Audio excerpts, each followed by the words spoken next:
Hey everyone, this is Lil already from Abstrakt Music Lab, and today we're going to talk about a little trick that I do to all my masterings. It's something really simple, something you can do with a stock plugin, and that makes the drops of your track a little bit more impacting, a little bit better. Yeah, let's dive in. So for this track today, I'm going to just show you one of the track that I'm working on. It's a track that I have never released, but it's something that you can get the idea from, and that's why I wanted to use this track. So let me just play it a little bit so you can listen to what we're working with today.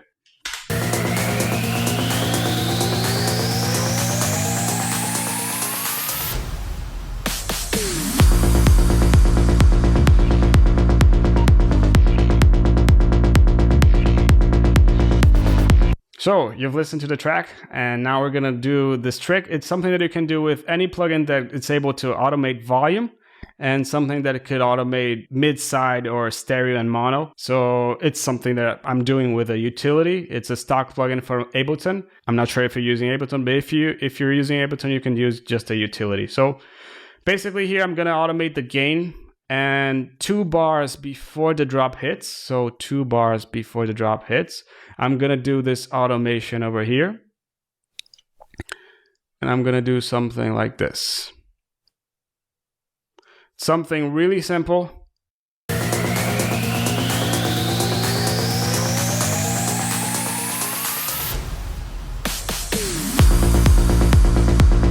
It just makes your drop hits like really hard, because the thing you're doing, you're creating a volume difference. So when the drop hits, it feels a little bit more impacting. You're just creating the sensation that it's more impacting, even though you're not actually changing the drop, okay?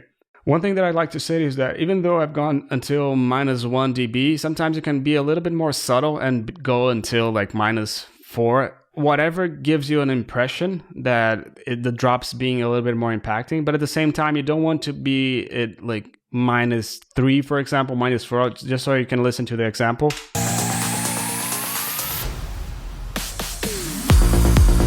You don't want the volume preceding the drop being you don't want it to be too low. You want it to be just a little bit lower. So that's why -1. You just want a little bit lower.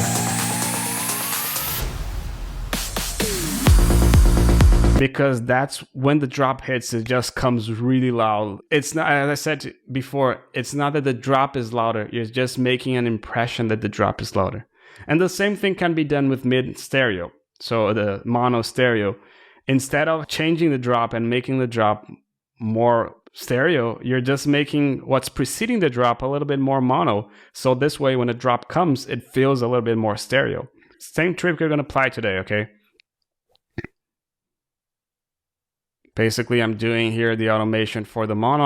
I'm making this a little bit more mono. And there you go.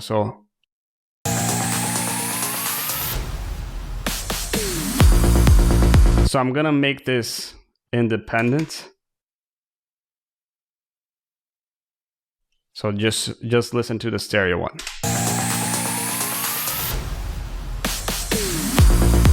You're making the drop, the build up go a little bit more mono, and when it goes to the drop, it just opens up a lot. And this gives the impression that the drop is really wide. Same thing with the volume. You're just making it the build up a little bit quieter. So when the drop comes, it feels like it's a wall of sound.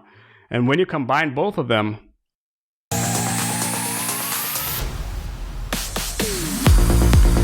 it just feels like the drop is like the wall of sound that you've been waiting for. And it creates excitement, it creates pressure to your drop, even though you're not actually changing anything in the drop. Something really simple, something that I'd like to share it with you today. I hope you learned something. If you learned something, leave a like, subscribe to the channel, and yeah, I see you in the next video. Cheers.